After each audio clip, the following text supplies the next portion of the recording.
I don't want to go into details of the emergency, but it involved me getting caught up in an altercation that had nothing to do with me but resulted in me having a very public panic attack that my entire work team also heard over the phone. I am diagnosed with panic disorder.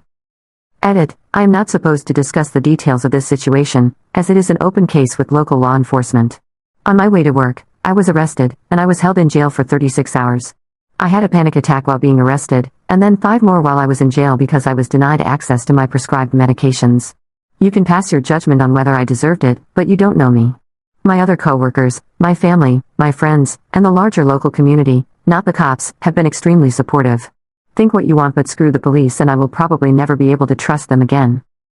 I was indisposed for a couple days after the emergency, and once I was able to return, my work computer was still in my office building, which I ultimately never reached, so I couldn't do any actual work beyond sending emails/messages off my phone.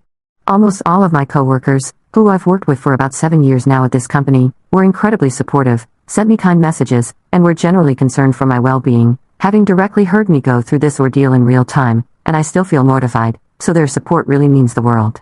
A few coworkers even contacted every single person I had scheduled meetings with to let them know I had an emergency. They seamlessly picked up my critical work tasks, and offered to drop off my computer at home for me.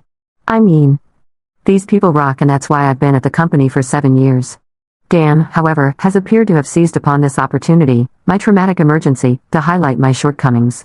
In the immediate aftermath of the emergency, when my coworkers were exchanging messages of support and concern about me, Dan sent no such messages, and he didn't ask how he could support.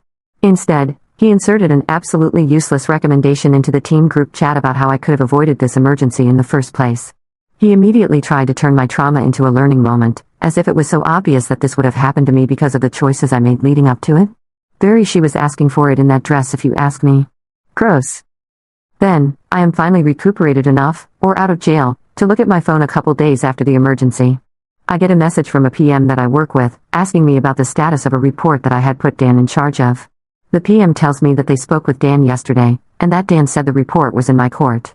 But interestingly enough, Dan conveniently failed to mention to the PM during that conversation that I had suffered a major emergency, that Dan had witnessed just the day before, that I was presently indisposed, and that I would likely need some time to recover.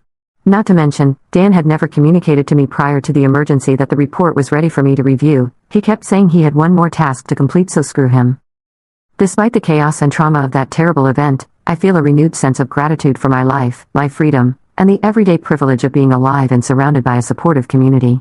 And I feel even more protective of it now. Things can change in an instant in ways that you couldn't possibly imagine. I truly do not have any more time for BS.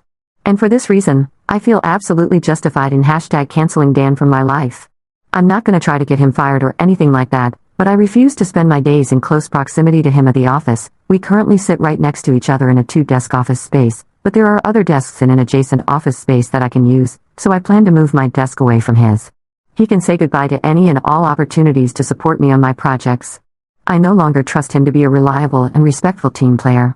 And most importantly, if he decides to confront me, which he might because he's actually alarmingly confrontational, I will calmly explain to him that I find his professionalism and working style to be unaligned with what I'm looking for on my projects and in my career. He'll have to find someone else to work with. Good luck, you piece of trash. Thanks for listening. Update. Felt like posting an update. All my charges, 4 misdemeanors for resisting arrest, were dismissed because the police arrested me unlawfully. I'm also moving forward with civil litigation against the police department. Thought about just dropping it and moving in my life, but then I saw the police body cam footage and it is disturbing to say the least. Worse than I even remembered. It brought my partner and father to tears. They are not criers. My mother was simply hysterical and couldn't even get through the first few minutes. She said watching her child be held down and beaten while I was crying and screaming for help was entirely too much for her to bear. I'm shaking again, even recounting it now. Dan still works at my company, but we don't work together on anything anymore. I heard he got put on a PIP, but no one really confirmed that me, which is probably the appropriate course of action. I just stay out completely of his business. I'm doing great at work. I've always felt good about my job/performance BC. As I mentioned in the original post, I love my coworkers and my work really matters to me. I also stopped drinking/smoking and am currently 10 days sober, which has been amazing for my productivity and my mental health.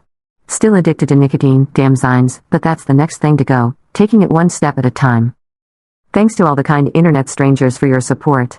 Apparently my story will soon be made public to the media, but hopefully you don't hear about it BC. The video is still mortifying for me, even though I clearly did nothing wrong, other than panic. Which isn't really wrong, given the circumstances.